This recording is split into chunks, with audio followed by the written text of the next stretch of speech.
या सय्यदी या खातमन नबिय्यीन व अला आलिका व अस्हाबिका या सय्यदी या खातमल मासूमीन मौलाय सल्लि व सल्लिम दाइमन अबदा अला हबीबिका खैरिल खल्क़ कुल्लिहिम मुनज़्ज़हुन अन शरीकिन फी महासिनिही फजौहरुल हुस्न फीही गैर मुनक़ासिम मुहम्मदुन ताज रसूलिल्लाहि ख़ातिबतन मुहम्मदुन सादिकुल अक़वालि वल कलिमी मुहम्मदुन ज़िक्रुहु रूहुल लिअन्फुसिना मुहम्मदुन शुक्रुहु फर्दुन अलल उममी रब्बि सल्लि व सल्लिम दाइमन अबदा अला हबीबिका खैरिल खल्क़ कुल्लिहिम।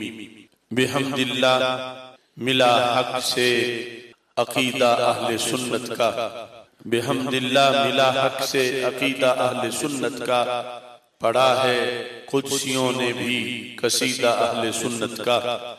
ज़मी है अहले सुन्नत की, ज़माना अहले सुन्नत का, बनाया रब ने जन्नत में ठिकाना अहले सुन्नत का। किसी की एड़ की जानिब नहीं उठती नजर अपनी, खुदा ने भर दिया इतना खजाना अहले सुन्नत का। जुबाने मुस्तफा से ये मिला हमको लक़ब वाज़ेह, अताए मुस्तफा है आबो दाना अहले सुन्नत का। उठो मंजिल मिलेगी तो मजे की नींद सो लेंगे, करो अब काम थोड़ा सा रोजाना अहले सुन्नत का। सुनो फिक्रे रिजा में ही बका है आज भी अपनी, कोई तुझको न भटकाए बेगाना अहले सुन्नत का।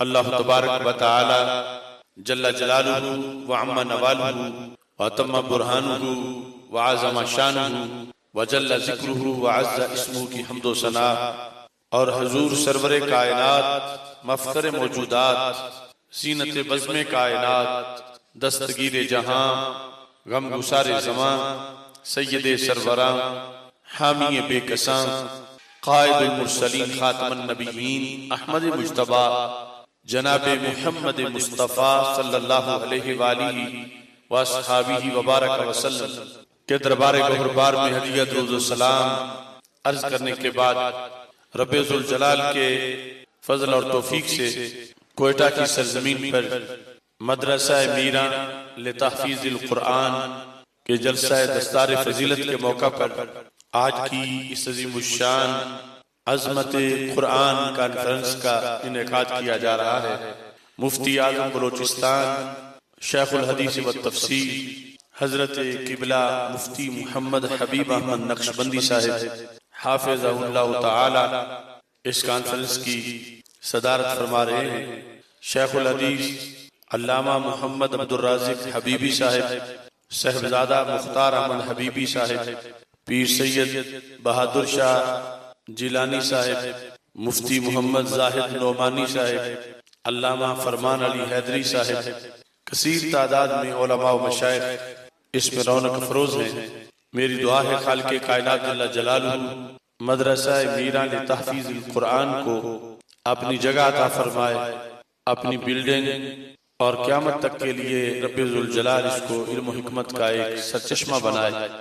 मैं अपनी तरफ से मदरसा मीरा के मुदर्रिसीन मोहतरम कारी मोहम्मद इमरान अब्बासी साहिब और मोहतरम कारी मोहम्मद जाहिद सईदी साहिब को खिराज तहसीन पेश करता हूँ कि अल्लाह के फजल करम से 13 हुफ़ाज़े किराम जो आज जिनकी दस्तार फजीलत का मंजर अभी हम सब देख रहे थे, ये इन कुर्रा किराम की काविशें हैं और बिलखुसूस किबला मुफ्ती आज़म बलोचिस्तान मुफ्ती मोहम्मद हबीब अहमद नक्शबंदी साहिब जो पूरे बलोचिस्तान के लिए एक बहुत मुजस्सम बरकत है। उनके ज़ेर साया बहुत बड़ा नेटवर्क मदारिस का चल रहा है।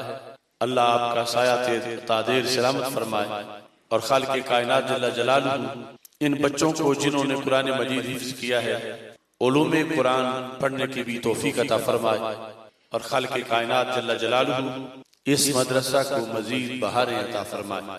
कुरान मजीद बुरहान रशीद के लिहाज से हम पर हुकूक़े कुरान की अदायगी का जो मामला है उसे समझना और उन हुकूक की अदायगी के लिए कोशा रहना, ये हम सब का मुश्तरका निसाब है। कुरान मजीद का हक सिर्फ उलमाए किराम या हुफ़ाज़े किराम पर नहीं, हम जितने भी कलमा गो हैं सब पर कुरान मजीद का हक है। और कुरान मजीद के हुकूक अगर हम अदा करते हैं तो उससे दोनों जहानों में हमारे लिए कामयाबियां हैं, नवाज़ात हैं, इनामात हैं। अल्लाह का करोड़ों बार शुक्र है कि हम सब कुरान पर ईमान रखते हैं और हम जिस मुल्क में रहते हैं ये नजरिया कुरान पे मार्ज़ वजूद में आया है। हम वो उम्मत हैं जिन्हें रब्बे ज़ुल जलाल ने सबसे जामे और आखिरी किताब कुरान मजीद बुरहान रशीद की शक्ल में अता की है। चूंकि हम सारी उम्मतों के सिरदार हैं तो सिरदारों को सिरदार किताब दी गई है और इस लिहाज से हमारी ड्यूटियां भी ज्यादा हैं और इस किताब के जो तकाज़े हैं उनके निभाने के लिहाज से आजमाइशें भी हैं। कुरान मजीद बुरहान रशीद अव्वल से आखिर तक आजमत ही आजमत है। आजमत कुरान कॉन्फ्रेंस में हमें अल्लाह ताला का शुक्र अदा करना है कि खालिक़े कायनात जल्ला जलालहू ने हमें वो निसाबे जिंदगी दिया है कि जिससे बंदे को उरूज मिलता है, कांटे गुलाब बन जाते हैं और जर्रे आफताब बन जाते हैं। हमारे आका सैयदुल मुरसलीन खातमुन नबिय्यीन अहमद मुज्तबा जनाब मोहम्मद मुस्तफा सल्लल्लाहु अलैहि वसल्लम ने इस किताब की बुनियाद पर आने वाली तरक्की और इस किताब की बुनियाद पर मिलने वाली कामयाबियों का तज़किरा करते हुए माशर के दिन अपनी उम्मत की कसरत का जिक्र किया और ये जुमला इरशाद फरमाया, अर्जू अन अकूना अक्सरहुम ताबिया, कि मुझे यकीन है हजरत सैयदना आदम अलैहिस्सलाम से लेकर हजरत सैयदना ईसा अलैहिस्सलाम तक तमाम अंबिया किराम अलैहिस्सलाम की उम्मतों के मुकाबले में मेरी उम्मत सबसे बड़ी उम्मत होगी। ये बड़ा होना किसके नतीजे में आपने बयान किया। इससे आज हमारे मौजूदा मसाइल और मुस्तकबिल के मसाइल के हल के लिहाज से हमें कुरान मजीद बुरहान रशीद से हजार रोशनियां मुयस्सर आती हैं। नबी अकरम नूर मुजस्सम शफी मुअज़्ज़म सल्लल्लाहु अलैहि वसल्लम ने इरशाद फरमाया कि रब्बे ज़ुल जलाल ने हर नबी को कोई ना कोई ऐसा मोजज़ा दिया जिसे देखकर उस मोजज़े से मुतासिर होकर लोग उस पैगंबर का कलमा पढ़ते रहे। फरमा इन्नमा कान अल्लज़ी ऊतीतुहु वहयन औहल्लाहु इलैया, फरमा सारे नबियों के मोजज़ात के मुकाबले में रब ने मुझे जो मोजज़ा दिया वो ये कुरान मजीद है जो अल्लाह ने मेरे सीने पे नाज़िल फरमाया। वैसे तो हमारे आका सल्लल्लाहु अलैहि वसल्लम के अनगिनत मोजज़ात हैं, तेरे तो बस ऐबे तनाही से हैं बरी, हैरान हूं मेरे शाह क्या क्या कहूं तुझे। लेकिन एक होता है हिस्सी मोजज़ा और एक होता है अकली मोजज़ा। हिस्सी मोजज़ा जिसको हवा से खमसा 5 सेंसेस से समझा जा सकता है और आसानी से बंदा उसको देखकर मुतासिर होता है। हमारे आका सल्लल्लाहु अलैहि वसल्लम के हिस्सी मोजज़े बेशुमार, कदम कदम पर वो कंकरियां कलमा पढ़े, वो पत्थर दुरूद सलाम पढ़े, वो चांद 2 टुकड़े हो जाए। हिस्सी मोजज़े बहुत से हैं, मगर रसूल पाक सल्लल्लाहु अलैहि वसल्लम ने दीगर नबियों के मोजज़ात के मुकाबले में जब अपने मोजज़े का जिक्र किया, फरमा मेरा मोजज़ा वो वही है जो रब ने मेरे सीने पे नाज़िल फरमाई। बाकी अंबिया अलैहिस्सलाम के मोजज़ात हिस्सी थे।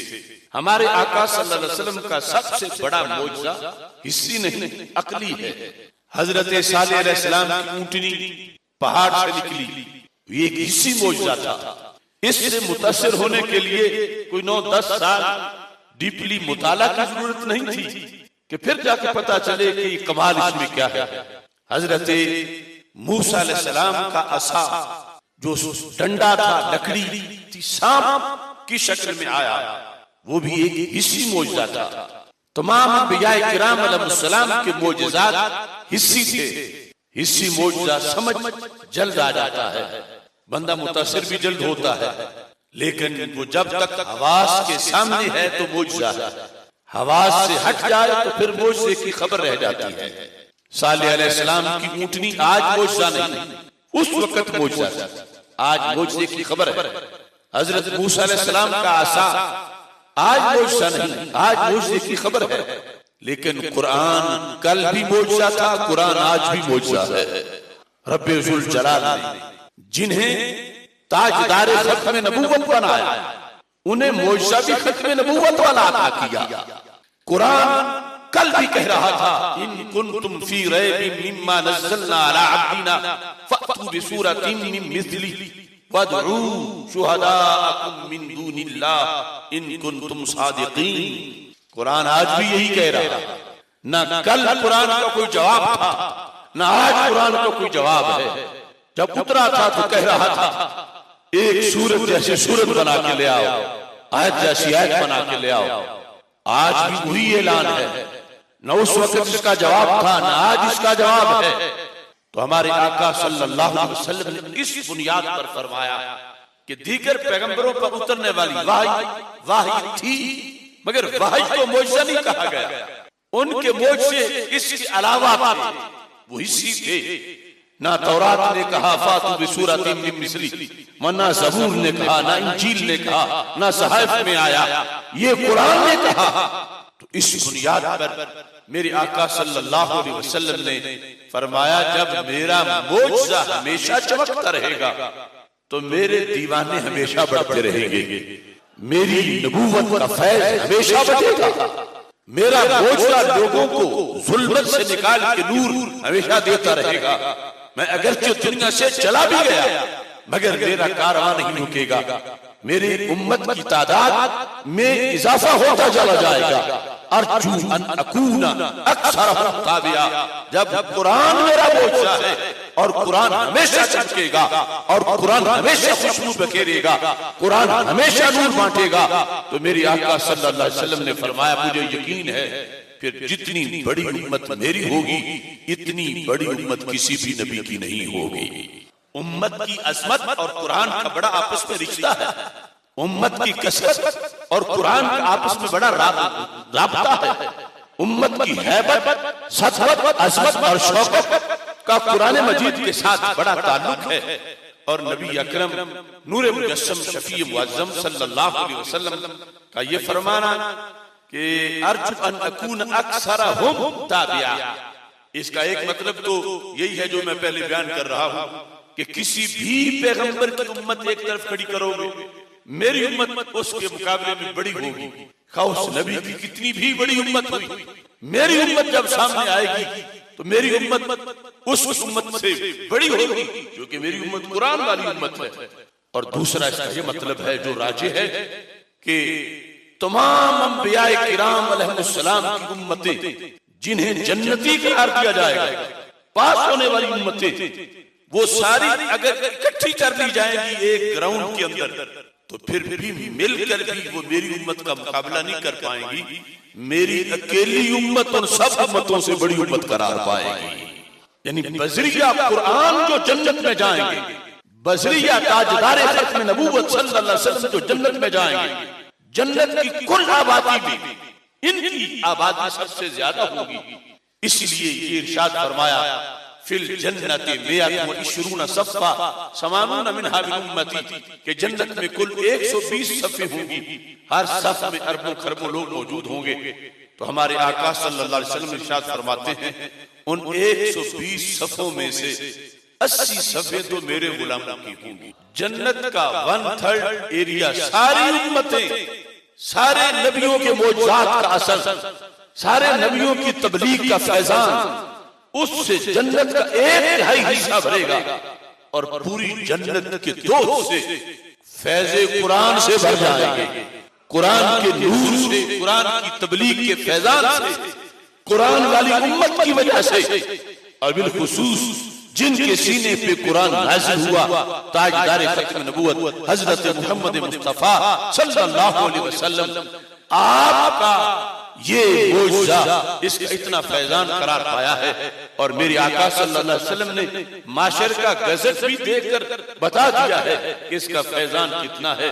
इस बुनियाद पर उम्मत के पूरे निजाम के अंदर कुरान मजीद बुरहान रशीद का मेन किरदार है। और फिर जो जिस लिहाज से भी कुरान मजीद से रिलेटेड हो जाता है, इस नेटवर्क का हिस्सा बन जाता है, किसी न किसी तरीके से इस पूरे निजाम से जो शख्स मुंसलिक हो जाता है, वो अजमत उम्मत का जो एक निजाम है उसका वो हिस्सा बनता है।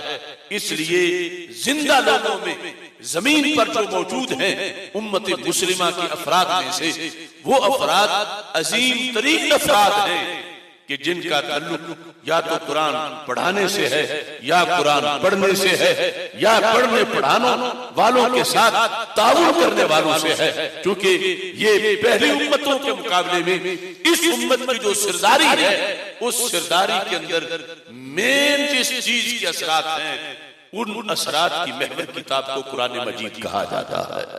इस बुनियाद पर मदारिस दीनिया, इनको चलाना, इनको आबाद करना, इनकी जरूरियात के बारे में सोचना और उनको पूरा करना, ये उम्मत के अजीम कामों में से काम है। मेरे आका सल्लल्लाहु अलैहि वसल्लम ने फरमाया, इन इस्तताअ फकुन आलिमा, अगर बन सकता है तो आलिम दीन बन, फइन लम तस्तति फकुन मुतअल्लिमा, अगर आलिम दीन नहीं बन सका तो कम अज कम मुतअल्लिम ही बन जा। आलिम बनना सारा पढ़ के तो मुश्किल है, तो मुतअल्लिम ही बन। अब देखें, एक तरफ एक बाप अपने बेटों को हंस से कहता है, अगर बन सकते हो तो तुम इंजीनियर बन सकते हो तो तुम डॉक्टर बन सकते हो तो ये बन सकते हो तो तुम वो बन। ये उसके सामने एक आइडियल निशानात होते हैं। कुर्बान जाएं निगाहे सरवरे कौनैन सल्लल्लाहु अलैहि वसल्लम पर, क़यामत तक की अपनी उम्मत को हौसला देते हुए, आपके नजदीक बड़ी चीज कौन सी है, आपके नजदीक बड़ा मनसब कौन सा है? आप फरमाते अगर है मेरी उम्मती बन सकता है तो आलिम दीन बन। इन इस्ततीअ फकुन आलिमा, पहला नंबर तो यह है कि आलिम दीन बनना, सहीहुल अकीदा आलिम दीन। फइन लम तस्तती फकुन मुतअल्लिमा, अगर आलिम दीन नहीं बन सकता तो कम अज कम मुतअल्लिम तो बन जा। मुतअल्लिम बनना आसान है, पूरा पढ़ के आलिम बनना मुश्किल है। लेकिन फइन लम तस्तती, अगर मुतअल्लिम बनने में भी तुझे कोई मुश्किलात हैं, फरमा फअहिब्बहु, फिर आलिम और मुतअल्लिम से प्यार कर। तू न आलिम बन सका न तू मुतअल्लिम बन सका, तो फिर कम अज कम इनसे प्यार कर जो आलिम है और मुतअल्लिम है, कि ये आइडियल लोग हैं उम्मत में जिनको दरबारे रिसालत से तवज्जो हासिल है। और फरमाया अगर तुम प्यार भी नहीं कर सकते, फला तुबगिदहुम, तो कम अज कम सीनों में उनका बुग़्ज़ तो ना रखो, क्योंकि प्यार में भी कुछ खर्चा लगता है कि जहां बैठे हो दे कुछ नहीं सकते तो उनकी तासीर ही करते रहो कि बड़ा काम हो रहा है, बड़ा अच्छा काम कर रहे हैं, ये पढ़ रहे हैं, पढ़ा रहे हैं, अपनी औलाद के सामने, अपने सितारों के सामने, अपनी दुकान पर, अपने डेरे पर, इन लफ्जों से तज़किरे पर भी अल्लाह खुश हो जाता है कि आलिम मुतालिम तो नहीं बना लेकिन उनसे प्यार तो करता है। और अगर ये भी तौफीक ना हो तो मेरे आका सल्लल्लाहु अलैहि वसल्लम फरमाते फिर कम अज कम इनके खिलाफ जुबान तो ना खोल, इनका बुग़्ज़ तो ना रख, इनके बारे में मंदा तलाश हो। अब यहां से पता चलता है कि ये लोग किस कदर महबूबियत के दर्जे पे फैज हैं दरबार रिसालत में, कि अल्लाह के रसूल सल्लल्लाहु अलैहि वसल्लम क़यामत तक की जुबानों से ये तकाजा कर रहे हैं, अगर तुम आलिम व मुतालिम नहीं बन सकते तो फिर इनकी तारीफ करो, और तारीफ भी नहीं कर सकते तो कम अज कम सीने अपने इनके बुग़्ज़ से पाक रखो, बुग़्ज़ ना करो। तो कितने खुश नसीब हैं वो वालिदैन कि जिनके बच्चे इस नेटवर्क का हिस्सा बनने वाले हैं, कुरान पढ़ते हैं, कुरान याद करते हैं, फिर उलूम कुरान हासिल करते हैं, फिर जिंदगी इन्हीं राहों पे गुजार देते हैं, खुद पढ़ते हैं, फिर आगे मदारिस कायम करते हैं, और इनसे फिर जिसका जिस जिहत में ताल्लुक होता जाता है रब्बे जुल जलाल उन नस्लों के अंदर भी रोशनी और खुशबू अता फरमा देता है। आज़मत कुरान इस जिहत से भी कुरान पढ़ना पढ़ाना हम सब के लिए। अब देखो, हम नात शरीफ पढ़ते हैं, रसूल अकरम नूर मुजस्सम शफी मुअज्जम सल्लल्लाहु अलैहि वसल्लम की शान बयान करते हैं, अनगिनत शानें हैं। सहाबा ने एक मर्तबा जब महफिल नात मुनक्कद की, बुखारी में 2 मकाम पर उसका जिक्र आया है और उस महफिल नात के अशआर सही बुखारी में मौजूद है और खुद रसूल पाक सल्लल्लाहु अलैहि वसल्लम उसकी सदारत फरमा रहे थे। और हजरत अब्दुल्लाह बिन रवाहा रज़ियल्लाहु तआला अन्हु जो कातिरुल कलाम शायर थे, नात खान थे, वो नात पढ़ रहे थे। हजरत सैयदना अबू हुरैरा रज़ियल्लाहु तआला अन्हु उस नात की रिवायत करते हैं। उसमें जो शानें बयान की गई, रसूल अकरम नूर मुजस्सम शफी मुअज्जम सल्लल्लाहु अलैहि वसल्लम की सरे-फहरिस्त शानों में से, उसमें आप तवज्जो करें। हज़रत अब्दुल्लाह बिन रवाहा कहने लगे, वफीना रसूलुल्लाह यतलू किताबहु isn't शक्का मारूफुम Minal फज्र सातिउ यबीतु युजाफी जंबहु on फिराशिही इज़स्तस्क़लत bill मुशरिकीन Al मदाजिउ Arana हुदा बादल अमा फक़ुलूबुना बिही मूक़िनातुन अन्नमा क़ाला वाक़िउ। तो ये 3 अशआर बुखारी शरीफ में मौजूद हैं, सुन के जिन पर दाद ये दी खुद रसूल पाक सल्लल्लाहु अलैहि वसल्लम ने, इन्ना अखाकुम ला यकुलु रफसा, मेरे सहाबा तुम्हारे भाई नहीं, मेरी नात बयान करते वक्त कोई झूठ नहीं बोला, मेरी सच्ची शान बयान की है। तो उसमें पहले नंबर पर क्या है, वफीना रसूलुल्लाह यतलू किताबहु, हम वो अजीम लोग हैं, हमारी किस्मत कितनी अजीम है कि हमारे माहौल में अल्लाह के रसूल सल्लल्लाहु अलैहि वसल्लम बनफ्स नफीस मौजूद हैं।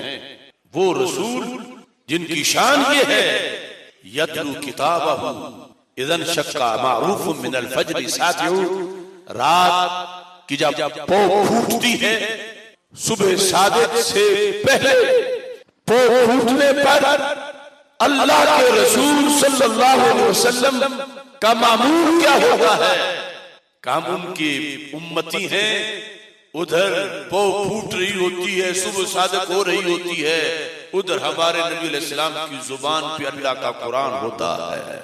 ये सरकार के सामने नात बयान की जा रही है कि उम्मत को भी शौक पैदा हो कि जब हमारे रसूल सल्लल्लाहु अलैहि वसल्लम की अनगिनत शानों में से एक बड़ी शान ये बताई जा रही है कि आप तिलावत कुरान फरमाते हैं, अंधेरे दूर हो रहे होते हैं, सवेरे आ रहे होते हैं, लोग आम सो रहे होते हैं, लेकिन अल्लाह के रसूल सल्लल्लाहु अलैहि वसल्लम की जुबान पर अल्लाह का कलाम होता है। आप कुरान मजीद कुरान रशीद की तिलावत कर रहे होते हैं और उधर मुशरिकीन के जिस्मों से उनकी चटाइयां बोझल हो चुकी होती हैं और इधर हमारे आका सल्लल्लाहु अलैहि वसल्लम यबीतु युजाफी जंबहु अन फिराशिही, सारी रात गुजर जाती है और पहलू मुबारक बिस्तर को नहीं लगता, कभी क़याम में है, कभी रुकू में है, कभी सजदे में है। सहाबी कहते हैं, अरानल हुदा बादल अमा फक़ुलूबुना बिही मूक़िनातुन अन्नमा क़ाला वाक़िउ। अल्लाह ने वो रसूल हमें अता किए जिनका इतना इल्म है, जो कुछ होगा क़यामत तक और क़यामत के बाद वो उसकी जो खबर देते हैं सच्ची खबर अता करते हैं। हम नाबीना थे, हमें कुछ नजर नहीं आता था, उन्होंने हमें आंखें दी हैं, देखने का अंदाज दिया है और उनको रब ने ये शान दी है, मा काला वाक़िउ। एक तो वो जुबान जिसको सब कुन की कुंजी कहें, उसकी नाफिज हुकूमत पे लाखों सलाम, जो फरमाते हैं वही हो जाता है। और दूसरा ये है, कल क्या होगा, परसों क्या होगा, एक सदी बाद क्या होगा, 10 सदियां बाद क्या होगा। यहाँ बुखारी शरीफ के हाशिये पर अहमद अली सहारनपुरी को भी लिखना पड़ा, माँ का तर्जुमा करतू ए मिनल मगीबात, कि जो भी खबर गैब की देते हैं वो सच्ची होती है, झूठी नहीं होती। जो भी खबर देते हैं कि ऐसा होगा, इतनी सदियों बाद होगा, मुस्तकबिल में ऐसा होगा, वो जो खबर देने वाले हैं। सहाबा कह रहे रहे थे वो खबर सच्ची देते हैं, उनको कल का भी पता है, हमारे रसूल सल्लल्लाहु अलैहि वसल्लम को परसों का भी, कई सदियों के बाद का भी। और मजे की बात यह है कि जब अल्लाह के रसूल सल्लल्लाहु अलैहि वसल्लम नाज शरीफ सुनते हैं तो दाद में कहते हैं इन्ना अखाकुम ला यजुरु रफसा, कोई शेर बदलने की जरूरत नहीं, कोई लफ्ज बदलने की जरूरत नहीं, तुम्हारे भाई ने मेरी जो नाद पढ़ी है सारी मेरी सच्ची शानों को बयान कर दिया है। तो कुरान मजीद बुरहान रशीद के हुकूक में से कुरान को पढ़ना, कुरान पढ़ाना, समझना, समझाना, कुरान मजीद बुरहान रशीद पर खुद अमल करना, और सबसे बढ़कर कुरान के निजाम को अल्लाह की जमीन पर कायम करना, आखिरी मकाम जिसके लिए पहले सारे जरूरी हैं। नाजरा भी इसलिए जरूरी है कि हम कुरान समझे, कुरान के निजाम पर खुद अमल करें, कायम करें। दरसे निजामी भी, तर्जमा कुरान भी, तफसीर भी, तबलीग भी, तस्नीफ भी, ये सारा इसलिए है कि हमें समझ आए कि अल्लाह फरमाता क्या है और फिर उसके मुताबिक हम खुद जिए। और फिर एक है इनफिरादी तौर पर कुरान मजीद के मुताबिक अपनी जिंदगी को ढालना, लेकिन हक मुकम्मल तब अदा होगा कि जब रूए जमीन पर हर गली में, बस्ती में, मोहल्ले में, थाने में, कचहरी में, ईवान में कुरान के फैसले राइज हो जाएं, तो फिर ये होगा कि सरदार उम्मत ने सरदारों वाला काम करके दिखा दिया है। बुखारी शरीफ में है, हजरत सुफियान बिन उयैना कहते हैं कि एक आयत पढ़ने से मुझे जितना डर आता है इतना और किसी आयत से डर नहीं आता। बाकी तो वैसे मुतलकन हर आयत पढ़े तो रोंगटे खड़े हो जाते हैं अगर तवज्जो हो, अगर समझ आ रही हो। लेकिन कह रहे एक आयत ऐसी है कि जिसको जब पढ़ता हूं मुझे सारे कुरान के मुकाबले में उससे डर ज्यादा आता कि हमारा क्या बनेगा। और वो वही आयत है जो मैंने आपके सामने मैंने खुतबा में पढ़ी कि रब्बे जुल जलाल ने कुरान में कुरान से पहली उम्मतों का रिजल्ट जिक्र किया, यहूद का, नसारा का, जो साहिब इनको दिए थे उनका, और रिजल्ट बयान करते हुए अल्लाह ने जो उस वक्त जिंदा थे अहले किताब उनसे खिताब करते हुए रिजल्ट ये बताया रब ने कि तुम जीरो हो, सिफर हो, तुम्हारे कोई नंबर नहीं, तुम मुकम्मल फेल हो। क्यों? अल्लाह ताला ने फरमाया महबूब इनसे कह दो कुल या अहलल किताब लस्तुम अला शै, नकरा तहत नफी है, तुम बिल्कुल कह गुजरे हो, तुम कुछ भी नहीं, तुम कोई शै नहीं। लस्तुम अला शै, 100 में से 5% भी तुम्हारे नंबर नहीं, 1% भी नहीं, तुम टोटली फेल हो। क्यों? किस लिए फेल हो? और पास होते तो कैसे होते? आगे रब्बे जुल जलाल ने उसकी वजह बयान की कि पास तुमने तब होना था अगर तुम अपनी किताब को कायम कर लेते, फिर तुम्हें नंबर मिलते। हत्ता उस वक्त तक तुम सिफर हो, और अब तो तुम्हारा वक्त ही गुजर गया है उस किताब का, अब तो कुरान मानो।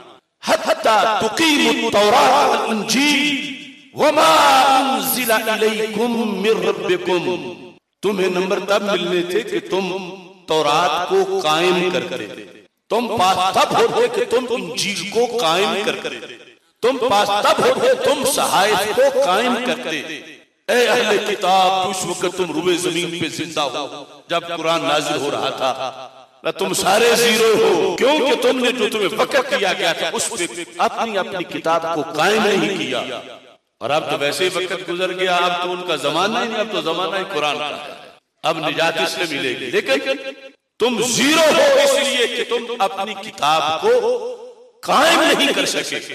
हजरत सुफियान कहते हैं उन पे जो रब की नाराजगी थी, उस नाराजगी का सबब ये नहीं था कि चूंकि तुमने अपनी किताब को नाजरा नहीं पढ़ा लिहाजा तुम फेल हो, या चूंकि तुमने अपनी किताब को हिफज नहीं किया लिहाजा तुम सिफर हो, या तुमने चूंकि अपनी किताब की ग्रामर नहीं पढ़ी तुम सिफर हो, तुमने अपनी किताब की तफसीर नहीं पढ़ी तुम सिफर हो, तुमने अपनी किताब की तफसीर की किताबें नहीं लिखी तुम सिफर हो।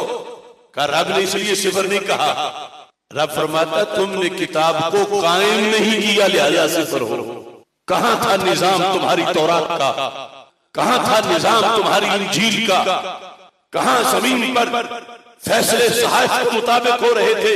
ऐ अहले किताब, चूंकि तुम अपनी किताब को कायम नहीं कर पाए तो तुम सिफर हो, कुछ भी तुम नहीं कर सके। तो हज़रत सुफियान कहते हैं अगर तौरात वाले तौरात कायम न करें तो सिफर, जबूर वाले जबूर कायम न करें तो सिफर, इंजील वाले इंजील कायम न कर पाए तो सिफर, और अगर खुदा न खास्ता कुरान वाले भी कुरान कायम न कर पाए तो फिर क्या बनेगा। कहते इसलिए मैं कांपता हूं कि मेयार कुछ मिलने का कायम करना है किताब को। महज हमारे लिए तो आज मुश्किल नाजरा पढ़ना भी है, हिफ्ज़ करना भी है, आलिम बनना भी है, और ये सब जरूरी भी है। कायम तब होगी जब ये सारे मराहिल पास करेंगे। लेकिन हमारे तो ज़हनों में नहीं आ रहा, असल सटाप आगे है कि ये सब कुछ करके भी जो करना बड़ा मुश्किल हुआ है हमारे लिए, फिर भी हमसे तकाज़ा होगा। हाफिज बना लिए, आलिम बना लिए, मुदर्रिस बना लिए, मुहद्दिस तैयार कर लिए, किताबें लिख ली, लाखों शागिर्द तैयार कर लिए। लिहाजा आप क्या करो, अब जमीन पे कुरान कायम करो। इकामत कुरान, इकामत कुरान की वजह से नाज़िला कुरान की कदर कीमत है। इकामत कुरान के लिए है दरस निज़ामी, इकामत कुरान के लिए है तबलीग, इकामत कुरान के लिए है तस्लीफ। लेकिन असल सटाप जो है, जहां जाना है वो है इकामत कुरान। और इकामत कुरान क्या है? सैयदना फारूक आज़म रज़ियल्लाहु ताला अन्हु मदीना मुनव्वरा के बाजार में एक तरफ से दाखिल हुए, दूसरी तरफ तक हर दुकान वाले का इम्तिहान लिया। बै बातिल क्या होती है, बै फासिद क्या होती है, रिबा कितनी शक्लों में बनता है, ये सारी किस्में दुकानदारों से सवाल करके उनसे पूछ रहे हैं। और जिसको जवाब नहीं आता, ताखीर नहीं, उसी वक्त उसकी दुकान को सील करते हैं और उसको वही बाजार में लिटा के कोड़े मारते हैं। ये बाजार है मदीना मुनव्वरा का, तो यहाँ की दुकानों पे फकीर ही सौदा बेच सकता है जिसको शरीयत का पता है कि बै बातिल क्या है, फासिद क्या है, रिबा कैसे बनता है। तुम मदीना मुनव्वरा के बाजार में हो और तुम्हें पता नहीं। यहाँ तो कुरान कायम है और इकामत कुरान ये है कि दुकान पर कुरान का निजाम चल रहा हो, गली में कुरान का निजाम हो, थाने कचहरी में कुरान का निजाम हो, ईवान में कुरान हो, फैसले कुरान के हो। ये वजह है कि हजरत सुफियान कहते हैं मैं आयत पढ़ता हूं तो कांप जाता हूं। चलो पहले तो थे कि आखिरी नहीं थे, हम तो आइडियल बन के आए, हम सिरदार बनकर आए, हम पहली उम्मतों का कफारा बन के आए। रब ने कहा वो कुछ नहीं, अब मैं बहुत कुछ ला रहा हूं, वो कमी वाले थे, ये पूरा करेंगे, ये मेरे दिए हुए निजाम को राइट करके दिखाएंगे। तो सिरदार उम्मत को ये कुरान दिया गया और मकसद है उसको कायम करना। आखिरी ये फरीजा है, हक है। इस बुनियाद पर हमें ये सारे मराहिल पर तवज्जो देनी है और इसका जो आखिरी रिजल्ट है वो इकामत कुरान है।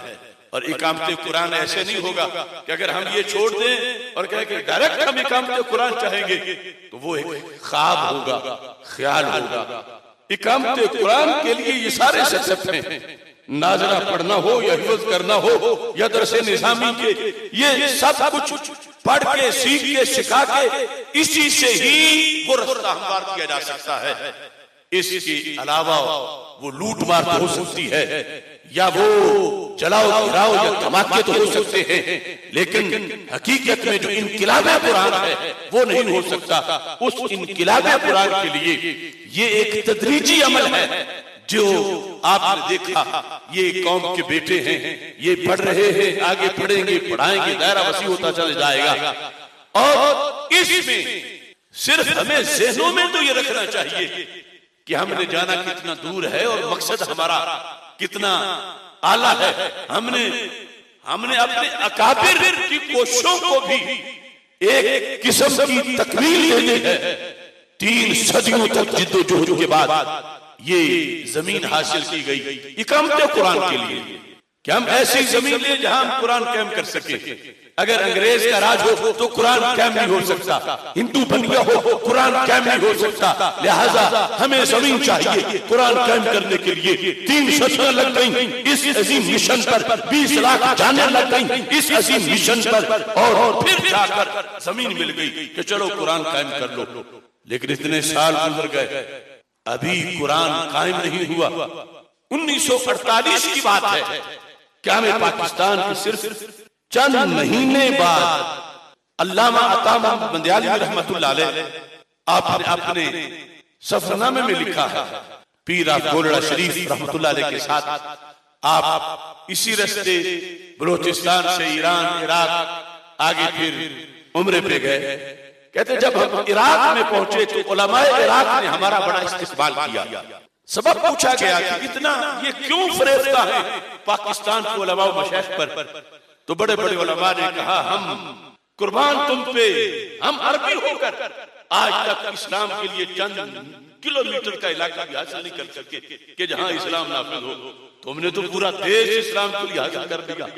तुम तो बड़े अजीम लोग हो, इस्लाम को इतनी धरती तुमने, इस्लाम के निफाज के कितना तुमने काम किया, इसलिए हम तुम्हारे नारे लगा रहे हैं। लेकिन हमें ये तो बताओ कि जिस मिशन के लिए तुमने इतना जिहाद किया, तुम्हारे बड़ों ने किया, तुमने जमीन हासिल कर ली, तो क्या वो निजाम मुस्तफा सल्लल्लाहु अलैहि वसल्लम नाफिज भी हो गया है उस मुल्क में, कुरान कायम भी हो गया है, जिसके लिए इतनी जिद्दोजहद की गई और इतना सुनहरी कारनामा तुम्हारे बड़ों ने तुमने अदा किया। तो उस्ताद मोहतरम अल्लामा अता मोहम्मद बंदियाली रहमतुल्लाह अलैह आपसे हमने सुना भी और उसमें लिखा हुआ भी है, उस वक्त यानी 14 अगस्त 1947 के बाद 48 का अप्रैल का महीना था, कह रहे थे अभी इस्लाम नाफिज तो नहीं हुआ लेकिन बहुत जल्द नाफिज हो जाएगा। यही तवक्को की जा सकती थी, यही हुस्ने तवक्को का तकाजा था, मगर आज तक वो जल्द का वक्त नहीं आ सका। कितनी रूहें बेचैन होंगी उन नकाफी उन शहीदों की, और फिर उन्होंने तो कारनामा कर दिखाया कि अरब अशश कर उठे कि हम तो और इस्तेमारों की सच में आ गए और तुमने तो कमाल कर दिया कि इस्लाम के लिए इतनी बड़ी जमीन हासिल कर दी कि वहां कुरान का निजाम नाफिज हो। तो ये हमें ज़हन में रखना चाहिए कि हम मकरूज हैं, नस्लें मकरूज हैं, नस्ल दर नस्ल मकरूज हैं कि जमीन हमें रब ने दी है कुरान को नाफिज करने के लिए। और अल्लाह का करोड़ों बार शुक्र है हम रास्ते पर तो हैं, हम उस जिद्दोजहद में तो हैं, हम उस नेटवर्क में तो हैं, लेकिन हमें आगे अपना ज़हन खुला करना चाहिए। अब एक शख्स जो है वो जाना मिसाल के तौर पर यहां से लाहौर जाता है, मुल्तान के रास्ते से मिडवे किसी को सामने रख लीजिए, लेकिन उसको सारी जिंदगी मकसद उसका लाहौर में है, समझता है कि मुल्तान में है, तो कैसे मकसद तक पहुंचेगा? तो कम अज कम ज़हन में तो बिठाए कि मैंने लाहौर जाना है, वक्त थोड़ा है, तो हम ज़हन में तो रखें कि हमने जमीन पर इस्लाम नाफिज करना है, हमने कुरान नाफिज करना है। ज़हन में तो हो गए आखिरी सटाप रहा है और उस पर फिर बंदे का विजन वसी हो तो उससे तवक्कुआत भी वाबस्ता होती हैं, उसकी सलाहियतें भी बेदार हो जाती हैं, उससे कारनामा भी हो सकता है। इस बुनियाद पर ये इकामत कुरान नाजरा से लेकर इकामत तक ये हमारा सबक है, और इसके अंदर ये पुरनूर रास्ता इतना है कि अगर नीयत बंदे की सच्ची हो तो रब्बे जुल जलाल नीयत पर ही मंजिल पहुंचने का सवाब अता फरमा देता है। नीयत तो थी ना, पहुंच नहीं पाया।